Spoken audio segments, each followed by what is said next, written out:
Hello student, Kalyani IAS academy को online platform पर आपका स्वागत है। मैं हूं लखन दाइमा, आपको हिंदी पढ़ा रहा हूं। फ्रेंड, हिंदी एक ऐसा सब्जेक्ट है जो कई प्रतियोगी परीक्षाओं में पूछा जाता है, जैसे एसआई, पटवारी, संविदा, सीटेट, इसके बाद में पीएससी, पीसीएस और कई प्रतियोगी परीक्षाएँ जिसमें हिंदी पूछी जाती है।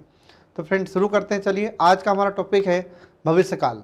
ठीक है, पिछली क्लास में मैंने आपको भूतकाल के बारे में पढ़ाया था। आज मैं आपको पढ़ाने वाला हूँ भविष्यकाल के बारे में। तो देखिए, इसमें भविष्यकाल किसे कहा जाता है। ठीक है, भविष्यकाल। तो भविष्यकाल या इसी को भविष्यत काल भी हम कहते हैं, ये आपको ध्यान रखना होगा। इसी को हम क्या कहते हैं, तो इसी को भविष्यत काल या इसी को भविष्यकाल हम कहते हैं, तो ये आपको ध्यान रखना होगा। अब इसमें देखिए, भविष्यकाल किसे कहते हैं। इसको इंग्लिश में हम फ्यूचर टेंस कहते हैं। तो भविष्य का मतलब क्या होता है, तो भविष्य का मतलब आने वाला, और काल मतलब समय। तो जो आने वाला समय होता है उसको अपन भविष्य काल कहते हैं। तो हम इसको यहाँ पर परिभाषित कैसे करेंगे, तो आपको ध्यान रखना है। तो जिस क्रिया से या क्रिया के जिस रूप से, या अपन लिख सकते हैं कि क्रिया के जिस रूप से, क्रिया के जिस रूप से आने वाले समय, क्रिया के जिस रूप से आने वाले समय का बोध होता है, आने वाले समय का बोध होता है, तो उसे हम भविष्यकाल या भविष्यत काल कहते हैं। ये आपको ध्यान रखना होगा।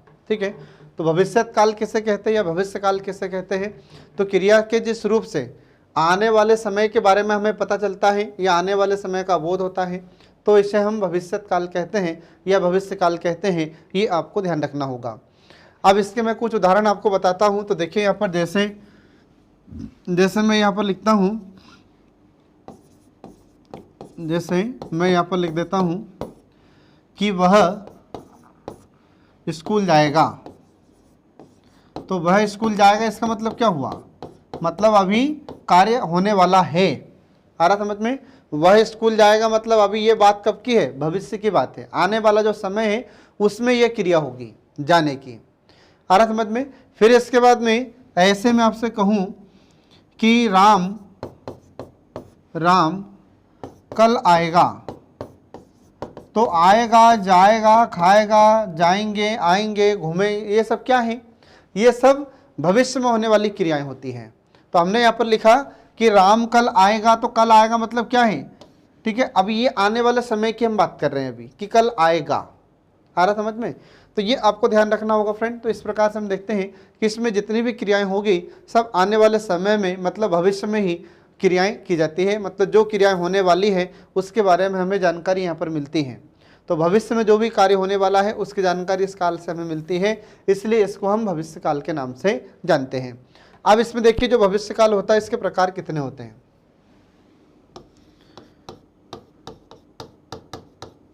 भविष्य काल, जो भविष्य काल है इसके 3 प्रकार होते हैं फ्रेंड। अब इसके 3 प्रकार कौन कौन से देखिए इसमें। तो 3 प्रकार में देखिए यहाँ पर पहला प्रकार, तो भविष्य काल में पहला प्रकार हो जाता है, यहाँ पर देखिए पहला हो जाता है सामान्य भविष्य काल। पहला प्रकार हो जाता है सामान्य भविष्य काल। दूसरा हो जाता है संभाव्य भविष्य काल। और तीसरा हो जाता है हेतुमद भविष्य काल। हेतुमद भविष्य काल। ऐसे इसके 3 प्रकार होते हैं जो आपको ध्यान रखना होगा। ठीक है, अब इसमें हम सबसे पहले हम शुरू करते हैं सामान्य भविष्य काल। अब देखिए, इसमें सामान्य भविष्य काल किसे कहते हैं और इसकी पहचान क्या है। तो देखिए, इसको शुरू करते हैं फ्रेंड। तो पहला देखिए, इसमें सामान्य भविष्य काल। सामान्य भविष्य काल किसे कहा जाता है, तो आपको ध्यान रखना है सामान्य भविष्य काल। ठीक है, तो भविष्य काल का यह पहला प्रकार है सामान्य भविष्य काल। तो अब इसमें क्या होगा, तो आपको ध्यान रखना है कि जिस काल में या क्रिया के जिस रूप में कार्य के आने वाले समय के संबंध में हमें जानकारी मिलती है, तो उसे हम सामान्य भविष्य काल कहते हैं। ये आपको ध्यान रखना होगा। तो इसमें क्या होगा कि जो भी क्रिया होगी तो जो भी क्रिया होने वाली है ये आने वाले समय के बारे में या उसके आने वाले समय के संबंध में हमें जानकारी मिलती है, तो उसे हम सामान्य भविष्य काल कहते हैं।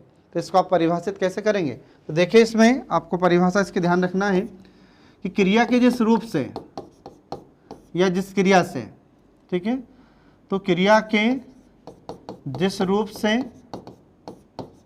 क्रिया के जिस रूप से आने वाले समय में कार्य, आने वाले समय में कार्य के होने के संबंध में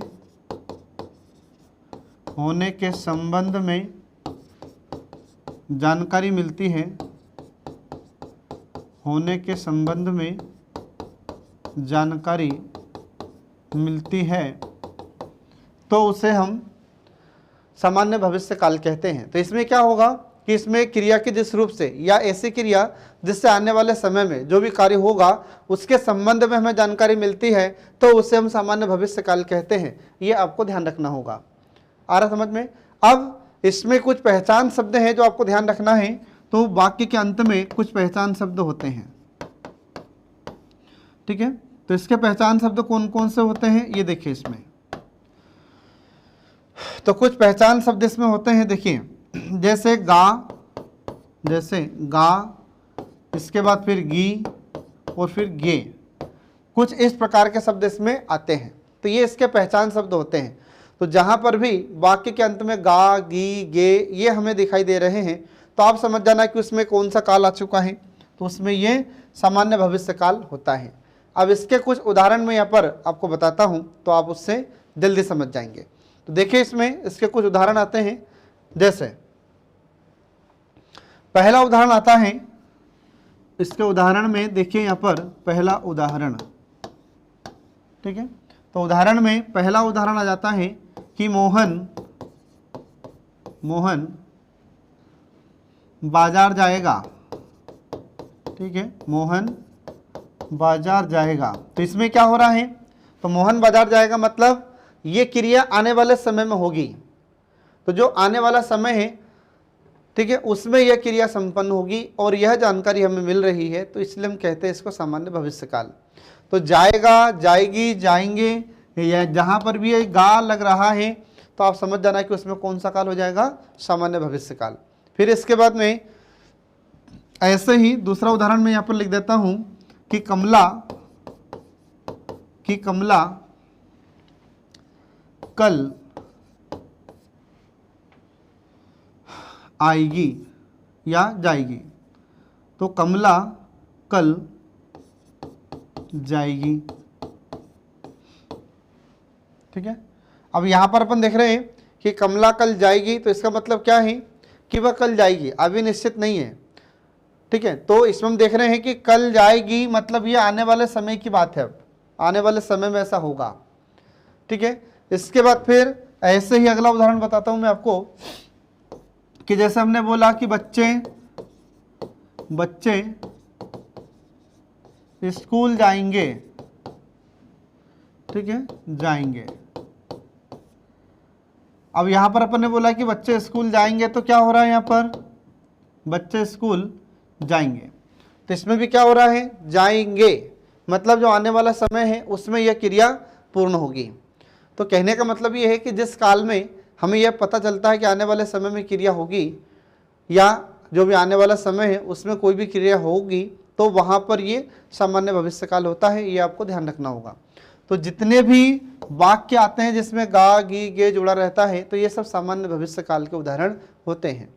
जैसे मैं बोलूँ कि बच्चे क्रिकेट खेलने जाएंगे, बच्चे कल पढ़ने आएंगे, आ रहा समझ में? तो जितने भी क्रिया, जितने भी कार्य हैं जो आने वाले समय में होंगे, ये सब सामान्य भविष्य काल में आते हैं। इनकी सरल पहचानें जो मैंने आपको बताई है, इसमें गा, गी, गे, इस प्रकार के जितने भी उदाहरण आते हैं ये सब इसमें आ जाते हैं सामान्य भविष्य काल में, ठीक है।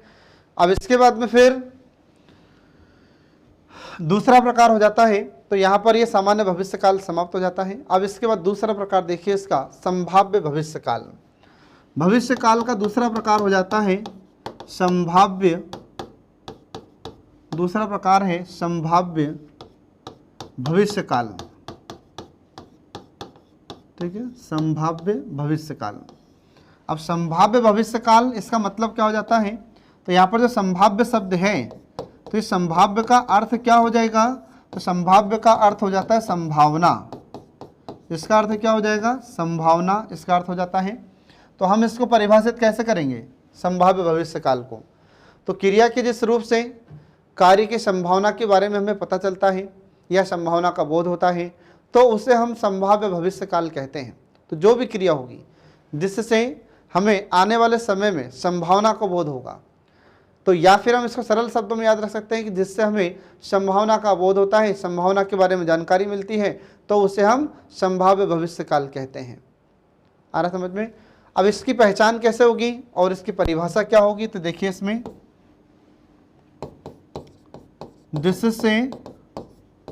जिससे मतलब क्रिया के जिस रूप से, क्रिया के जिस रूप से, क्रिया के जिस रूप से कार्य के होने या करने, कार्य के होने या करने की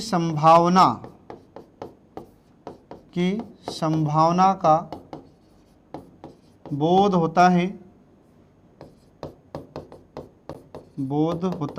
तो उसे हम संभाव्य भविष्यकाल कहते हैं।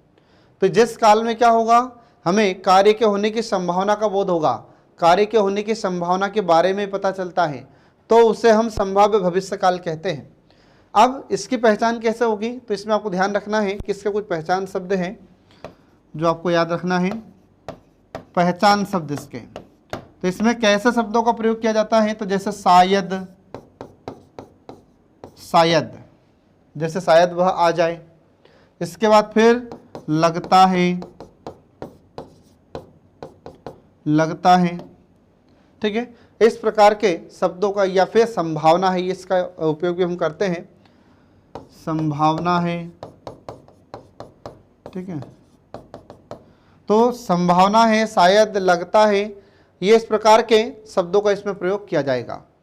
तो जहाँ पर भी ऐसे शायद है, लगता है या फिर संभावना है, ये जो शब्द यदि हमको वाक्य में दिखाई दे रहे हैं तो आप समझ जाना कि उसमें कौन सा काल होगा, तो उसमें भविष्यकाल होता है। तो भविष्यकाल का कौन सा प्रकार, संभाव्य भविष्यकाल, ये आपको ध्यान रखना होगा फ्रेंड, ठीक है।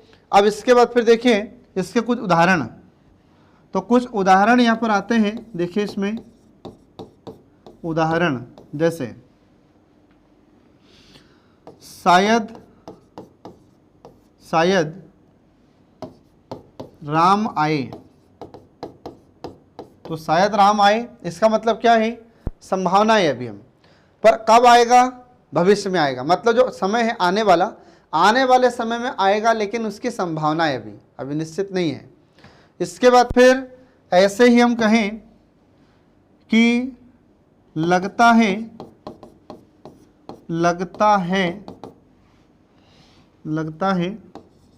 श्याम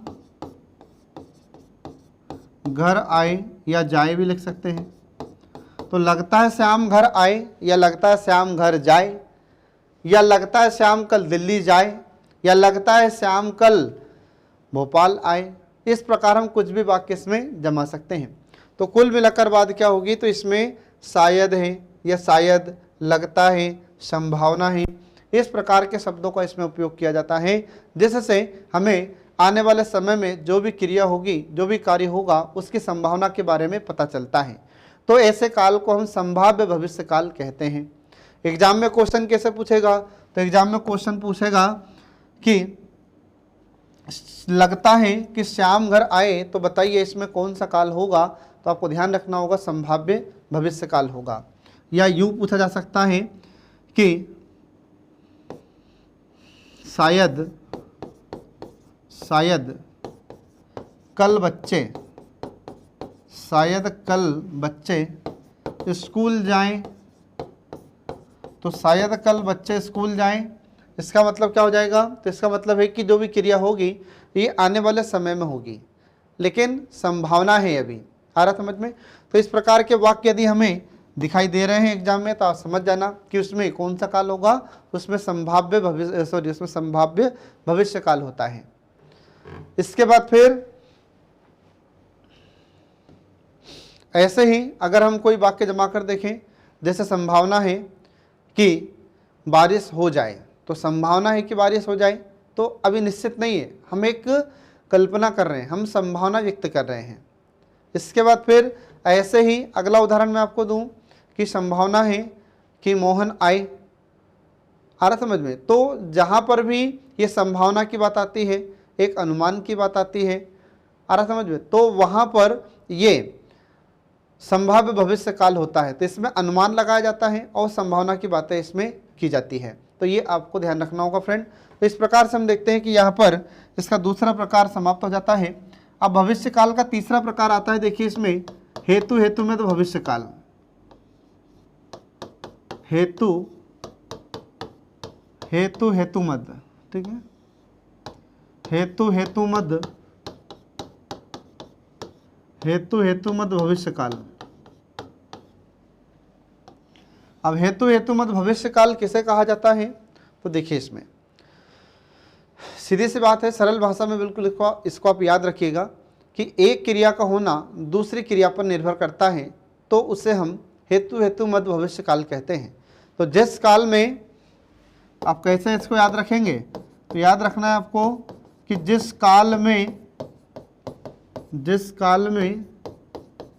एक क्रिया का होना, जिस काल में एक क्रिया का होना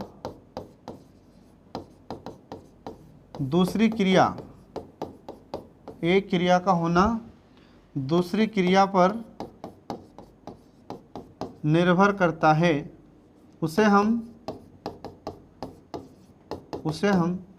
हेतु हेतु मद भविष्य काल कहते हैं। तो इसमें क्या होगा? तो जिस काल में एक क्रिया का होना दूसरी क्रिया पर निर्भर करता है तो उसे हम हेतु हेतु मद भविष्य काल कहते हैं। ये आपको ध्यान रखना होगा फ्रेंड, ठीक है। अब इसमें एक क्रिया का होना दूसरी क्रिया पर निर्भर कैसे होगा? तो ये देखिए इसमें, तो कुछ इसके मैं उदाहरण देता हूँ यहाँ पर।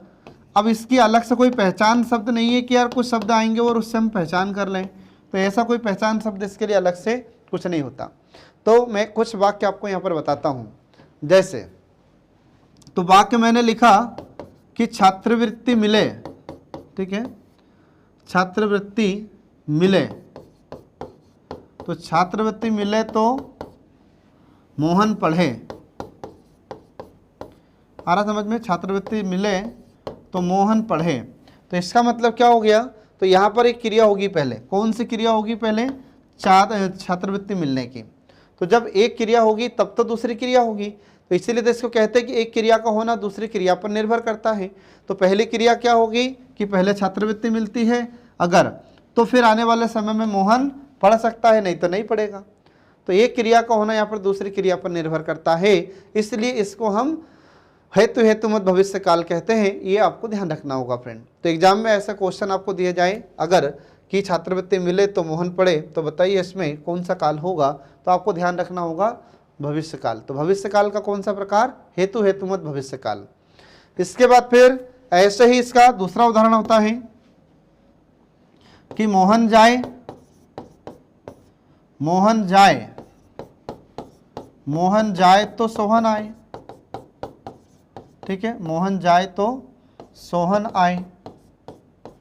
आ रहा समझ में? तो मोहन जाए तो सोहन आए, इसमें क्या हो रहा है? एक क्रिया होगी पहले किसकी? मोहन के जाने की, तब क्या होगी? दूसरी क्रिया सोहन के आने की। आ रहा समझ में? तो ये आपको इसमें ध्यान रखना होगा। तो मोहन जाए तो सोहन आए, इसमें एक क्रिया का होना दूसरी क्रिया पर निर्भर है। फिर इसके बाद में ऐसे ही दूसरा उदाहरण अपन देख सकते हैं कि यदि अध्यापक आए तो बच्चे पढ़े। आ रहा समझ में? अगला उदाहरण इसका आ जाता है कि यदि अध्यापक आए, अध्यापक आए तो बच्चे पढ़ें। आ रहा समझ में? तो पहली क्रिया क्या होगी इसमें? तो पहली क्रिया होगी अध्यापक के आने की, तब इसके बाद फिर दूसरी क्रिया क्या होगी? बच्चों के पढ़ने की। तो इस प्रकार से आपको ध्यान रखना होगा। आ रहा समझ में? तो अध्यापक आए तो बच्चे पढ़े, मतलब पहले एक क्रिया होगी तब जाकर दूसरी क्रिया होगी। तो ये आपको इसमें ध्यान रखना होगा फ्रेंड। अब इसके बाद फिर अगला एक और उदाहरण देखिए कि जैसे